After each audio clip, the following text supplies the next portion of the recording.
Bonjour à tous, comme je suis heureuse de vous retrouver pour ce nouveau recap de l'actualité de la semaine. J'espère que vous allez très bien. Victoire Stéphanie Ndokmo, c'est le nom qui fait le buzz en ce moment. Qui est-elle et pourquoi fait-on autant parler d'elle? Vous aurez les éléments de réponse dans cette édition. Le recap de l'actualité, c'est juste après ça.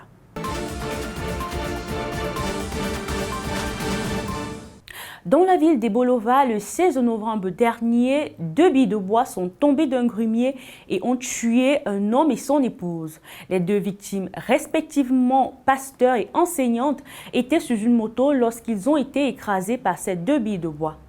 Ses parents laissent donc 8 enfants et la famille exige de cette société forestière propriétaire de cet engin d'assumer la responsabilité sociale de ces enfants devenus désormais des orphelins.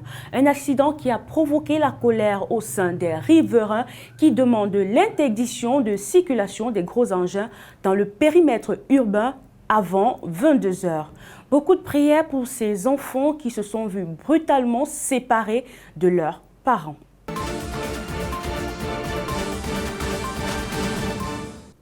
Autre mauvaise nouvelle, 2 soldats ont été tués dans la région du Nord-Ouest. La mort de ces soldats a été attribuée au groupe séparatiste. Ceux-ci ont donc été pris en embuscade le mercredi 18 novembre 2020 dans la commune de Mbiam. L'échange de coups de feu entre l'armée et les séparatistes a aussi provoqué la mort d'un civil et de nombreux soldats blessés. Il faut dire que malgré les initiatives du gouvernement, le conflit se poursuit dans les régions du Nord-Ouest et du Sud-Ouest.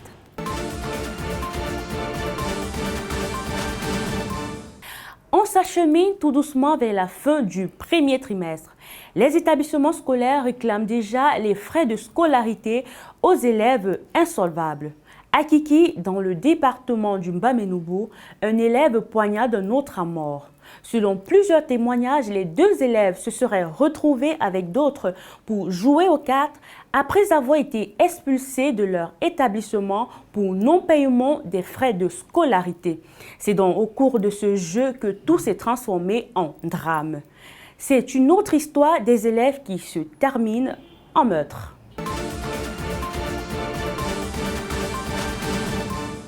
Elle, c'est Stéphanie Ndjomo. Elle a été présentée à l'opinion publique comme une victime de la crise anglophone. Tout a commencé lorsque Stéphanie Ndjomo, panéliste à l'émission Parole de femmes diffusée sur les antennes d'Equinox Télévision, témoigne de ce qu'elle a vécu il y a 4 ans à Kumba, région du Sud-Ouest. Écoutez. Tout ce qu'on voulait, c'était arriver avec les enfants. Sauver la vie. Sauver les vies humaines. D'autres mouraient. On traversait sur le corps des hommes en tenue. Tu ne pouvais pas connaître qui est qui. Alors, dans cette course, une est morte. Une de vos jumelles. Oui. Elle est tombée, on l'a écrasée. Elle Le était corps, souffrante, c'est elle était malade. un enfant qui n'a pas de soins. Un enfant qui n'est pas nourri. Un enfant qui n'a pas l'amour. Un enfant qui n'a pas demandé en aide. Un enfant qui ne sait pas où il va.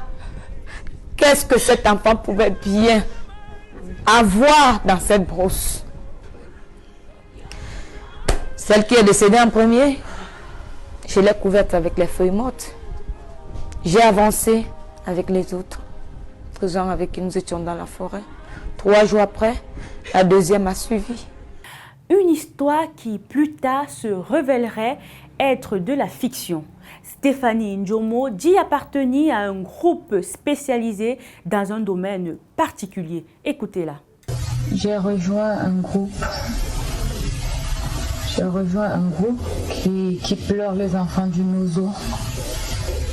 Et déjà, je n'étais pas préparée à aller sur une chaîne de télé ou une chaîne de radio. Je savais que c'était juste pour pleurer comme tout le monde pleure.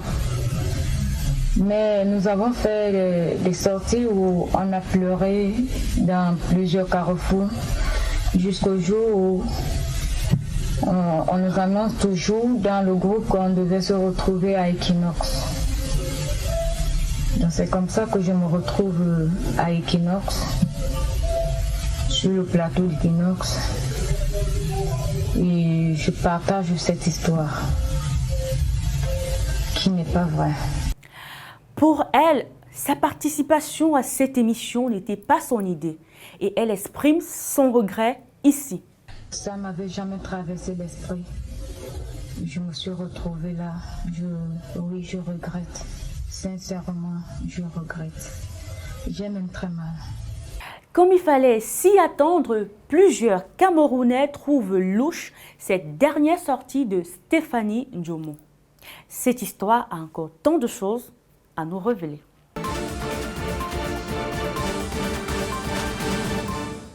En sport, le président de la République, Paul Biya, a ordonné la fin du conflit qui oppose la Fédération camerounaise de football et la Ligue de football professionnel du Cameroun. Ah oui, il était temps. Alors, dans une correspondance du secrétaire général de la présidence de la République, le chef de l'État prescrit une rencontre entre les parties en crise pour une solution afin d'éviter d'éventuelles représailles de la FIFA. On note d'ailleurs qu'une délégation de la FIFA est annoncée au Cameroun dans les prochaines semaines. Et on espère qu'avec cette instruction du chef de l'État, le conflit qui oppose la Ligue et la FECAFOOT prendra définitivement fin.